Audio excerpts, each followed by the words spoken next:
TDP పార్టీలో చేరడానికి ఆసక్తి చూపారు. కానీ ఈ రోజున బీజేపీతో టీడీపీ పార్టీ పొత్తు కలిసింది కదా, బీజేపీతో కలిసి ఉండడానికి మైనార్టీ వర్గాలు చాలా వరకు కూడా ముందుకు రావటం లేదని చెప్పి తెలిసింది. మరి ఈ టైంలో ఇంతమందితో మీరు ఈ మైనార్టీ సోదరులందరినీ కలుపుకొని ఈ టీడీపీని నమ్ముకొని మీరు వెళ్తున్నారు, వాళ్ళు బీజేపీని నమ్ముకొని ఉన్నారు. మరి దీన్ని ఎలా సమర్థిస్తారు మీరు? 2014లో కూడా టీడీపీ, బీజేపీ, జనసేన అలయన్స్తో ముందుకు సాగి విజయాన్ని సాధించారు. ఆ రోజున ఇదే బీజేపీ వల్ల కానీ టీడీపీ వల్ల కానీ ముస్లింలకి ఎక్కడ నష్టం జరిగింది? కేంద్ర ప్రభుత్వం నుంచి రావాల్సిన అన్ని పథకాలు ముస్లింలకు అందుతున్నాయి. చంద్రబాబు గారి హయాంలో, ఆయన గవర్నమెంట్లో ముస్లిమ్స్కి ప్రతి ఒక్క పథకం అందింది. ఎటువంటి ఇబ్బంది లేదు.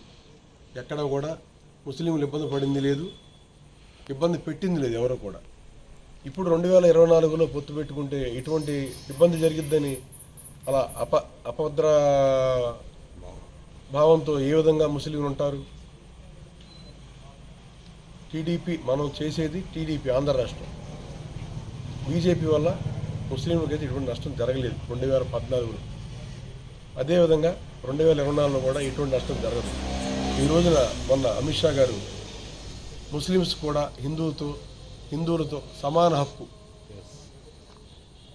ముస్లింలు కూడా సమాన హక్కు కలిగి ఉంటారని మొన్న ప్రకటన చేశారు.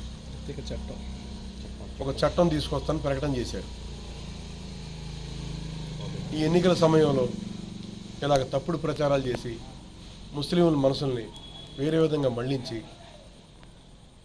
కుల రాజకీయాలు చేస్తున్నారు. సుమారు ఎంతమంది జాయిన్ అయ్యారండి ఈరోజు? ఈ రోజున 500 మందితో నేను టీడీపీ కుటుంబంలో జాయిన్ అవ్వడం జరిగింది.